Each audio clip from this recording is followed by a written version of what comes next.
introduction for you guys. Our new VP of Business Development, Tommy Moore. Hey guys, it's Tommy with NPR Title with Tommy Talks Title Tuesday. Let's get into this. Hey guys, how you doing? This is Tommy with NPR Title with Tommy Talks Title Tuesday, the podcast. All right, these weeks are just flying by. We're already into week 4 of the podcast, and I'm just trying to be really creative on who we bring and just make sure that the information that we provide is very valuable. Today, we're going to have Tom Torello of the Phenix Group. I actually met him, I guess it's been about a month ago, or maybe a little longer than that, at a networking event. And we were just sitting there just talking and talking and talking. And I just absolutely loved his vibe, his energy, and it just kind of matched mine. His name is Thomas. I'm Tomica. Go by Tommy. He goes by Tom. So, hey, what a match made in heaven. We're here to make partners in real estate, right? So, without further ado, I'm going to bring Tom to the stream. We're going to talk about everything credit for home buyers. So, hopefully, we can provide some valuable information for those seeking to buy a home. All right, Tom. Welcome, welcome, welcome, Hi. welcome. Good Thank you. morning. Good morning. Appreciate you having me. Morning, afternoon, whatever time it is. That time change has really thrown me off. Who knows? I don't know what time it is anymore. I just work and go to sleep. Exactly, exactly. Well, thank you again so much for joining me today on Tommy Talks Title Tuesday, the podcast. Like I mentioned before, like we just started this podcast 4 weeks ago, and folks are like, "Hey, who else are you going to bring?" They're actually volunteering to even be on the podcast, but I reached out to you, especially because we're going to be co-hosting a home buyer workshop on the first. Is it the first? The 1st of April. And so, ahead of us getting on or having the event, just want you to come in here and talk to the folks about credit. So if you, Absolutely. so if you could just introduce yourself, your obviously your name, how long you've been in the industry, what you do, and then we'll just move right on into asking questions. All right. So it's Tom Torello. I work with the Phenix Group. The Phenix Group is spelled Phoenix without the O, so like the mythological bird, like right here, and right here, and basically, I'm a credit analyst. I look at credit reports all day, and I work towards 99% of the people that I talk to are trying to buy homes, and they're looking to buy a home right now. And we know we don't have all the time in the world to work on someone's credit, so we're looking to help people get into a house within about 6 to 12 months, and that is Wow. our main goal. When we work with someone, that is the expectation. So that's why I moreover don't do credit repair. I Sure. specialize in mortgage credit qualifications. Okay. All right. So what's the can you like explain the difference? Of course. So credit repair in many cases have a very minor understanding of the loan process, of the mortgage company specific underwriting overlays, specific loan requirements. This is where we see many of these credit repair companies just taking on clients to run them through a program, and then when they get handed back, they might not necessarily be approved. In many cases, they're Right. not watching the actual credit scores. They're more like Okay. credit specialists. I mean, at the end of the day, credit repair companies, you can start one up like a McDonald's franchise really easy. Sure. You can buy a software, and with that software, you can send out these dispute letters automatically. You can send out hundreds of them at a time, and they have pre-built templates in those Okay. specific softwares. The problem is that it doesn't get you that great of results. And if the only thing you're focused on is getting stuff deleted, like late payments or charge-offs or collections, then you're missing the whole mark on Right. what else you can raise the credit score on, also what you need to have as far as the requirements for getting a home. So we stay in communication directly with the loan officer and their underwriting to take the necessary steps needed to get the loan applications approved. But of course, there's a series of events that are going to happen Okay. before they can get to that through our program and through the advice that we have to give them, that they have to do stuff on their own as well. But it's a team effort to help someone get their mortgage scores increased to where an underwriter will actually say, you know what, you are approved. you're good enough. Okay. Oh, That's, I would say interesting. that's the main difference. I love it. And I think that's like really like what made me like, hey, Tom, I need your business card because it I actually understood the difference. And I have some, close friends of mine who actually own credit repair companies. But when I was talking to you, and I was like, wait a minute, this is a bit different than what I've heard before. And it definitely is valuable for folks who are really like, listen, I've been paying, these monthly subscriptions, but I'm not seeing my credit score change. And like my goal is to buy a house, but I'm not sure if I'm in the right place.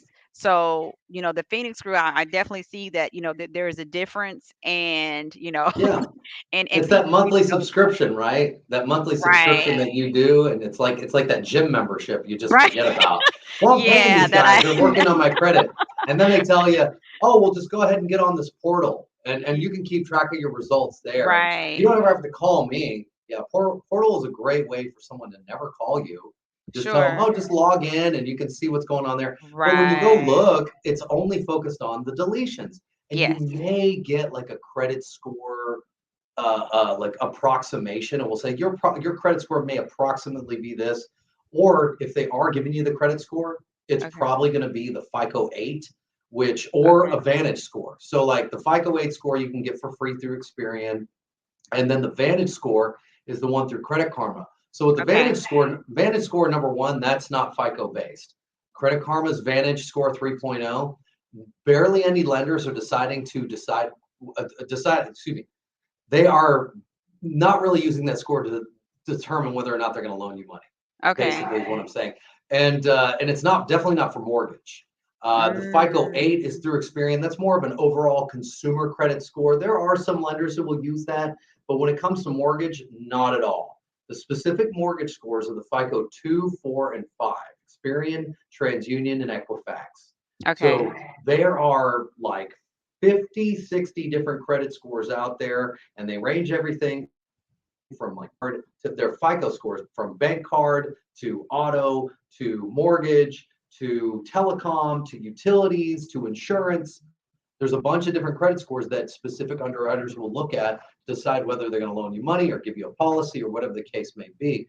But I focus on the ones that are specifically for consumer financing. Okay, I love it. Oh, that's it's like it's really enlightening. But you threw out this word, and I hear folks talk about all the time. Not necessarily a word, but business credit karma. People using credit karma to like determine what their credit score is. Yep. So can you tell me like what are your views on that, especially if it's someone that's looking to buy a house or like, oh well, my credit karma, credit score says that I'm at a 680.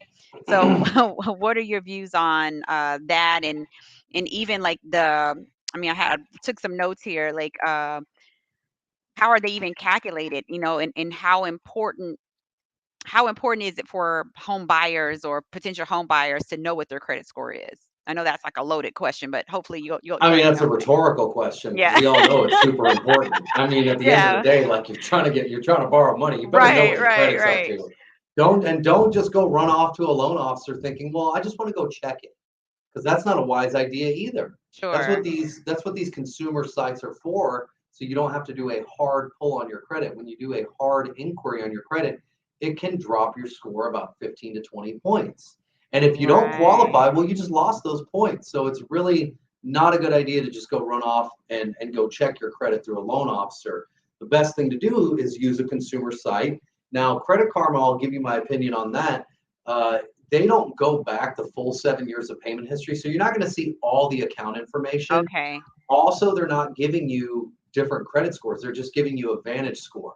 And again, Mm, no lenders are really looking to loan you money on that. Now, in the future, there's been some legislation that has been passed in the last like 6 months. Their loan officers will eventually use the Vantage 4.0.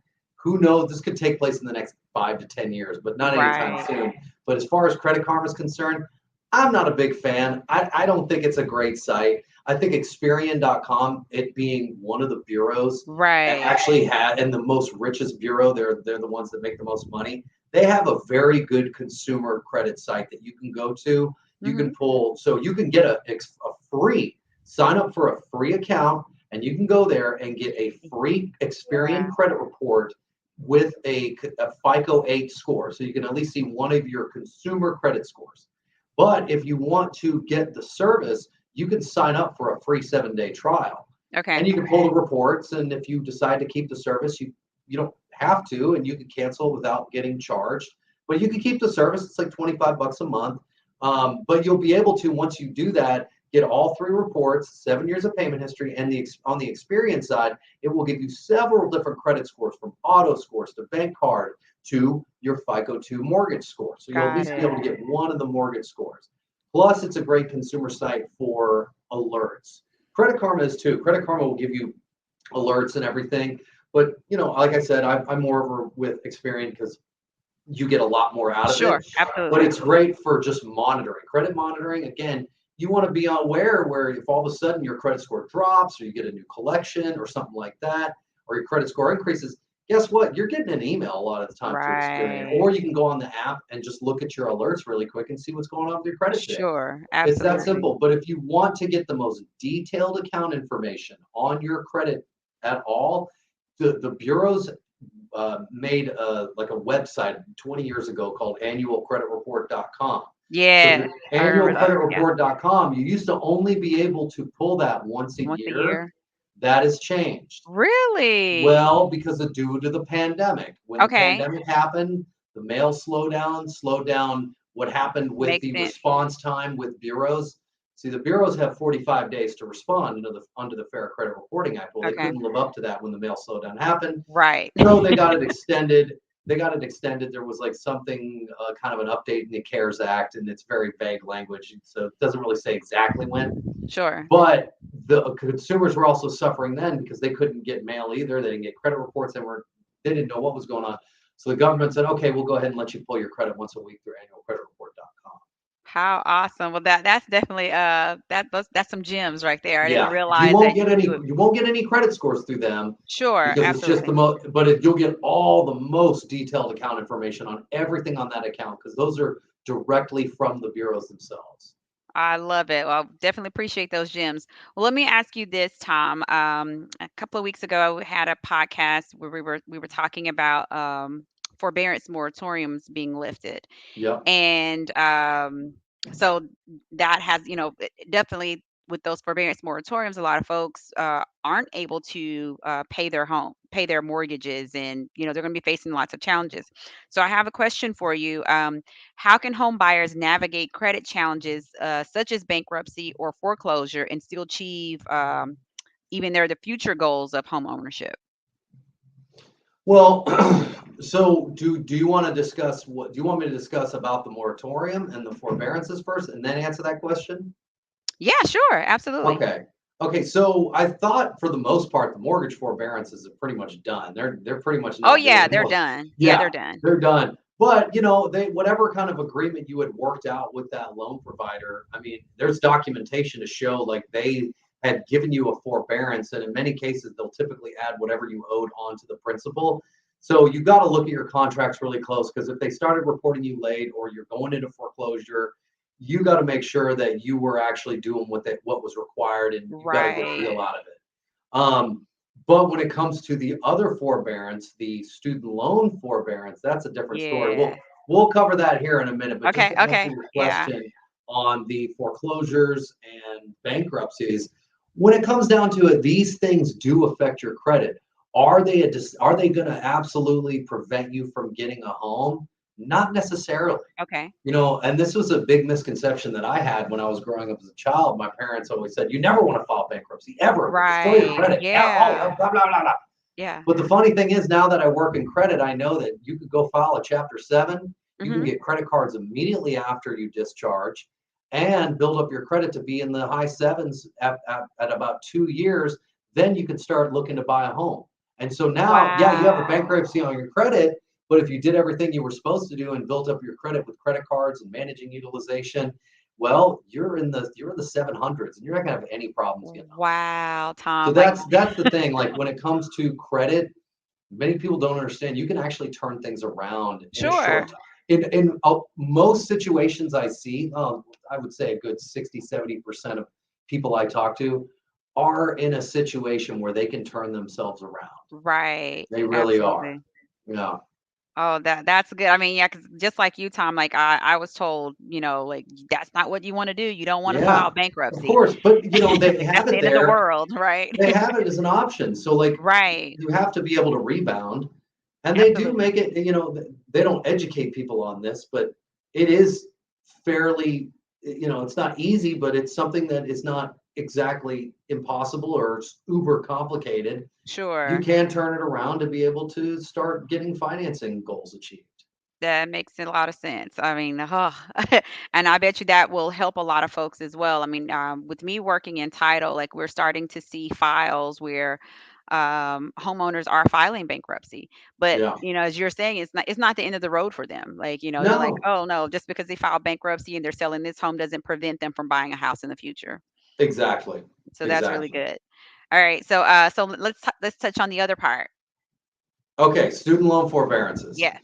So this is going to be It's gonna be interesting because Yes. I don't know unless they keep extending it. I mean, I don't know how long they're gonna keep extending it. I Well, mean, my next payment is actually due, I think it's September. So, yeah. So it's September, right? So you are keeping track. You are keeping track of it, mhm, but there's many people who are not, and mhm. their head is in the clouds. And guess what's gonna happen? We're gonna see a lot of people all of a sudden get late payments on their student loans, Yes. and they didn't know what was going on. I thought it was in forbearance. Well, no, it's not in forbearance No, anymore. not Sorry, anymore. they're not allowing that, right? Right. But at the end of the day, like right now, like I get many files where people are like, well, I'm not, I have student loans. And I ask them, do you have student loans? Yeah, I have student loans, but they're good. Well, what do you Mhm. mean they're good? Oh, well, they're in forbearance. Okay, so you're not paying on them. No. Right. Well, that's not good Right. because the facts are is that if you go apply for a mortgage, they're going to hit you with either a 0.5% or Oh, yeah. 1% of the total amount of student loan debt. Absolutely. And, that could be a deciding factor of whether or not you're going to be approved, could be a DTI issue at that point. And in many Mm. cases, if you're not paying on your student loans, well, they could go upside down on you. Absolutely. So that's also another issue. What Looking what at I've been mortgage, doing with what I've been doing with mine, Tom, yeah. they're although my student loans are in forbearance, I've been doing like a Hmm. snowball effect. Like I already have one almost paid off because they're Hmm. not due. Hmm. I'm like, hey, let me just pay this one off and pay the Yeah, next one off. And then that way when they all come due in September, I didn't have a minimum payment to pay. So exactly. I'm trying to, like beat the system. Exactly. At least I Exactly. feel like I am. Yeah, no, I mean, when it comes down to it, the student loans themselves, you want to try and do what you can with them because number one, you get hit with that. Number two, it's not helping your credit score to not Right. do anything about it because either they're upside down, and then so on a mortgage report, there's a code on there that people will see. It's called a code 13. It's proportion of loan balances are too high to the loan limit. When they're Okay. upside down, that's a reason why your score is lower. If you do a consolidation at Ah, that point, you go do a student loan consolidation, you can and then start making payments right away. You can turn around and maybe able to get like 15 to 30 points right there, and you cut out that DTI issue right there. And okay. just saying, my company does student loan consolidation absolutely free for buyers Okay. because it's not something that takes. There's companies that charge like thousands of dollars to get that done. Yeah, it Right. takes like 15 minutes to do. So we do it for free for our partners buyers. No, I love that. So Yeah, thank you so much. I definitely need that information for yeah. myself. But if it is something where they're not upside down, but they're just not making Sure. payments, we'll make payments because what's happening right now on the credit report is that those loans are not really being figured into the credit score. Right. Makes sense.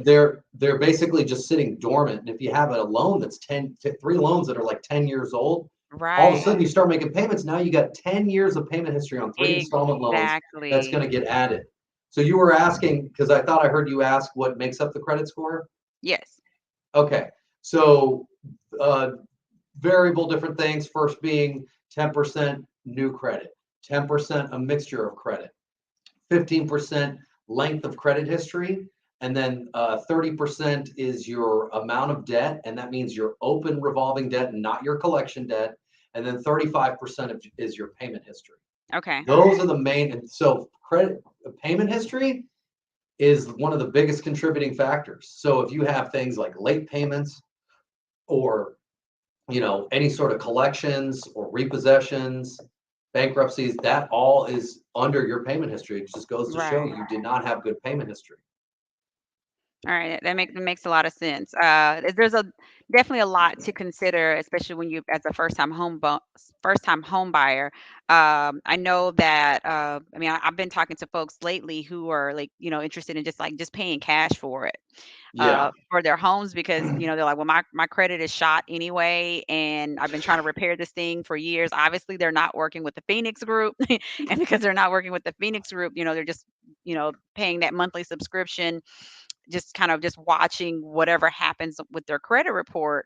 But now they're just considering just paying cash for it because there's been no movement on their Well, credit. gosh, if they're in that kind of situation, it's like, you know, and the thing is, like, you believe what you want to believe, but at the end of the Right. day, if you're going through a company and you're spending years with them and nothing's happened, it's like, well, does this service even work, Does it right? work?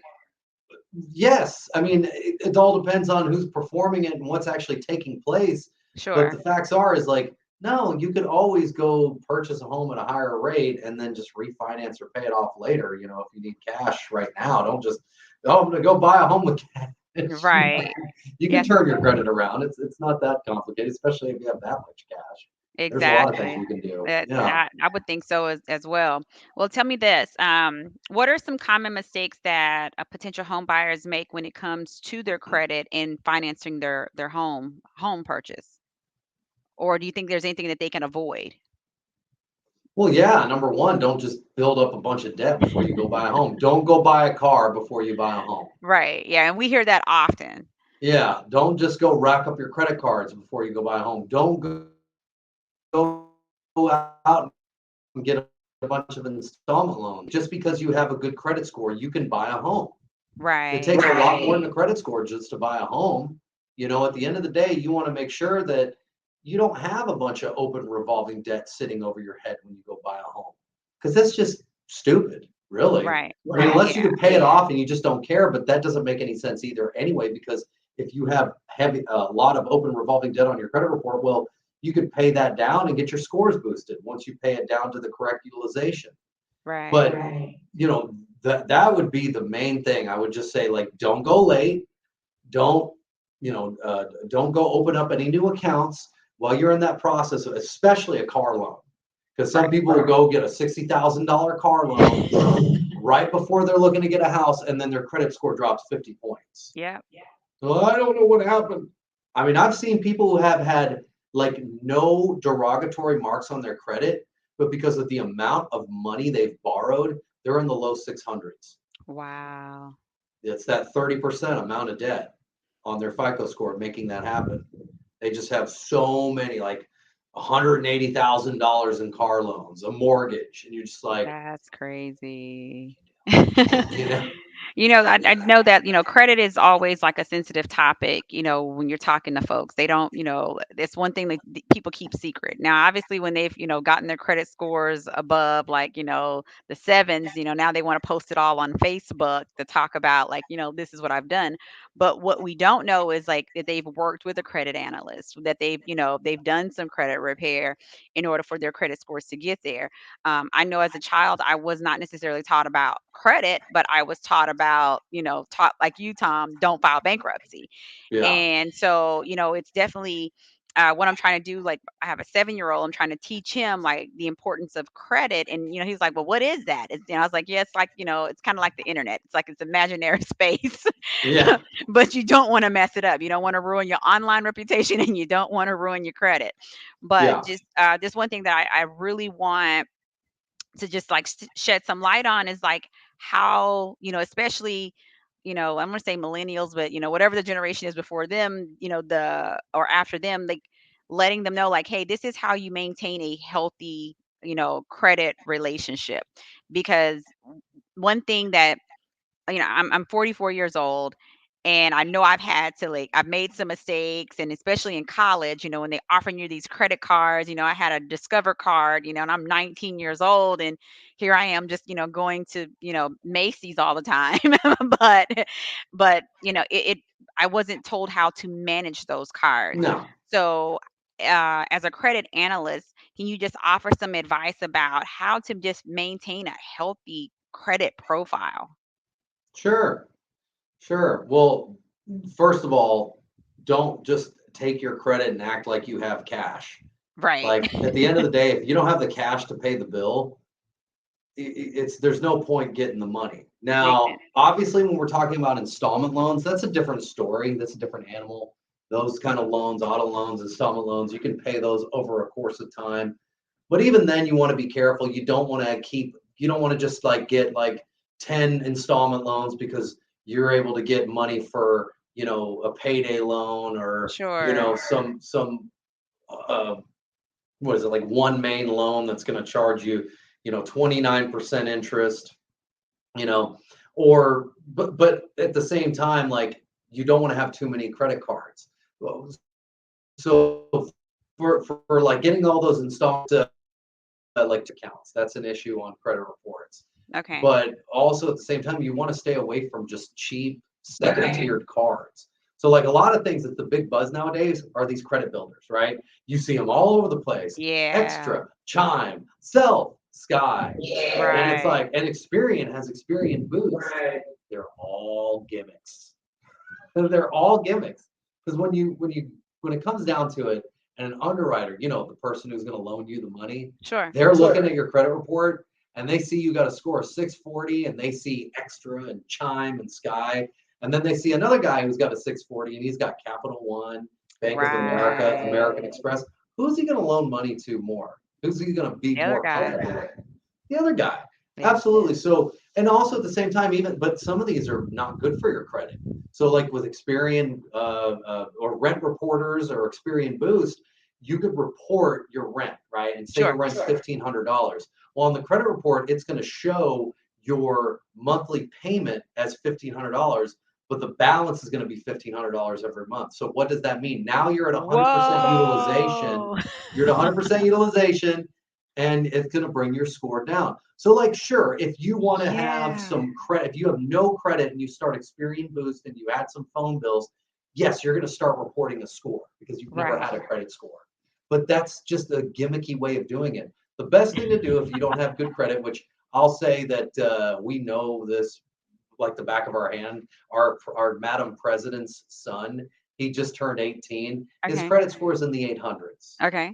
Yeah. So you want to start off with like a Capital One or a Discover Right. secured card. Sure. So you got to go secured because you've never had credit. They're not going to approve you for revolving. So you Right. start there, you put your deposit in. Capital One will flip that to a revolving in about like 3-4 months. I've seen them do it. So now you have a revolving card, and if you paid for the $500 limit, it looks Sure. like a regular credit card. And then, after about 6 months, you might be in the 600s at that point. You can go get a credit. You can get a Capital One revolving or a Discover revolving. You can run through the pre-qualifier before you do the full application to make sure they're going to pre-approve you before you even apply, so you don't do a hard inquiry. And then when you notice your credit score, if you like monitor your FICO 2 or your consumer FICO scores, and they're upwards of the high sixes, you got no problems getting Bank of America, Chase, Amex. I mean, you'll be able to get whatever the heck you want at that point. Now, to manage those credit cards, how do you manage those cards to make sure your scores go up? Well, first of all, you have to manage your utilization. First of all, let's just talk about Uh-huh. like credit in general, right? Okay. Okay. Like you want to have credit because you know what? You get paid to have credit. Let's Right. just be real here. I have rewards. I have cards that, I've got a Capital One Venture card, gives me miles. I've got a Right. Citibank Costco card. I get 4% back on gas, 3% on restaurants, dining, travel, and also 2% back on all Costco purchase, 1% back on everything. I mean, I get like $1,000 a year just for using them. So it Sure. more Sure. than pays for the membership. But more than that, like you want to be able to leverage that Right. all the time and have good credit. So how do you do that while making sure that you can manage your utilization to where that's what's reported on the credit bureau, so that to where it's what they require to get the best score, and pay off your balances every month without having any interest. So how do you do Exactly. that? So I'll tell you.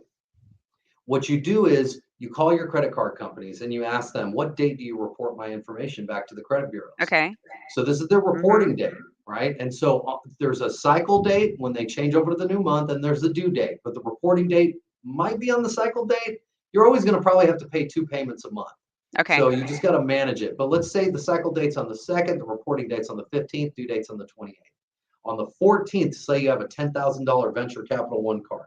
You want to make sure your balance is no more than $1,000, 10%. But there has to be a balance at that point. So on the Okay. 14th, you pay it down to that, or like $150 or $100.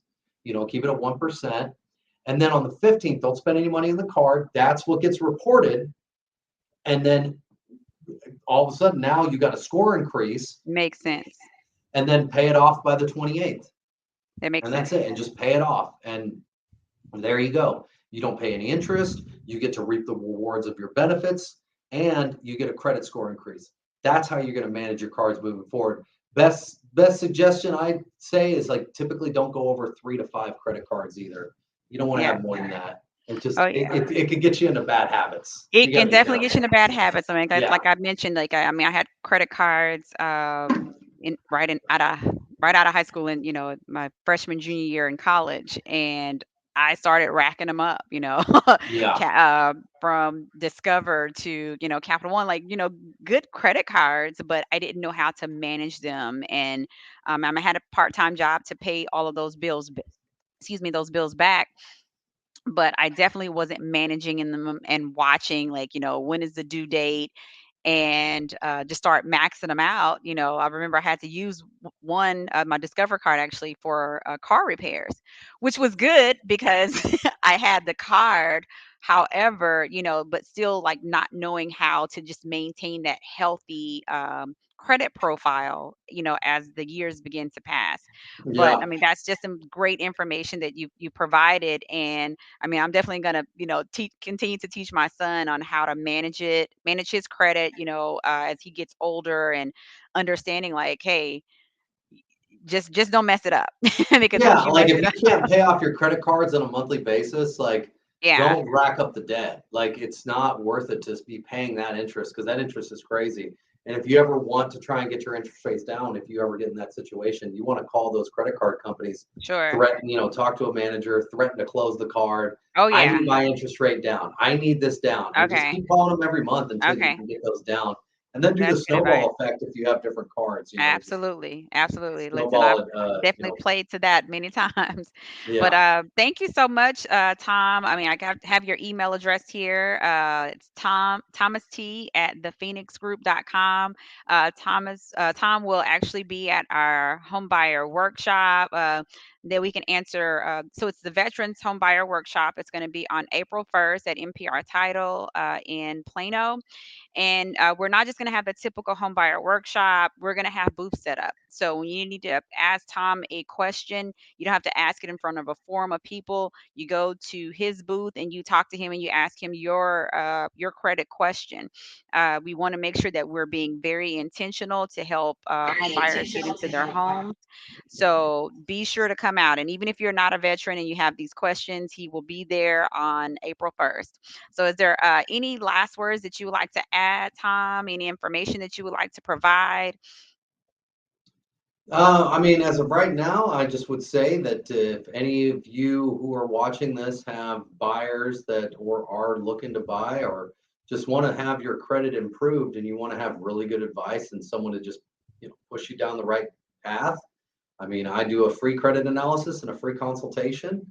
So, at the end of the day, I only work with people I feel like I can help, that Right. need the help. And, if I can give someone good advice and just push them in the right direction, I've done that many a time. Okay, I love it. Well, we definitely appreciate you. Thank you so very much for joining us today. Just hold on for me for just a second.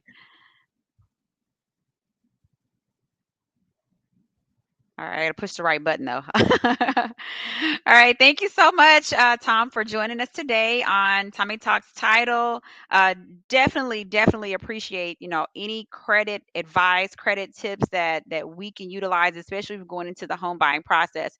There are a lot of misconceptions about credit and what we should be doing. I mean, Tom talked about everything from Credit Karma all the way to monitoring your credit on Experian. I know I definitely use Experian and I get alerts quite often, whether it's, somebody viewed it or, any changes that have been made. But when you're going into, when you're thinking about buying a home, it's something that you definitely want to really focus on before just going out there buying something that you don't need, like a new car. But that's all we have for today on Tommy Talks Title Tuesday. We truly appreciate you watching and supporting. Be sure to like, share, and subscribe, and we will definitely have continue to have great conversations and topics that we can use not only as partners in real estate, but to help our buyers and sellers as well. All right, until then, I'll see you in the closing room.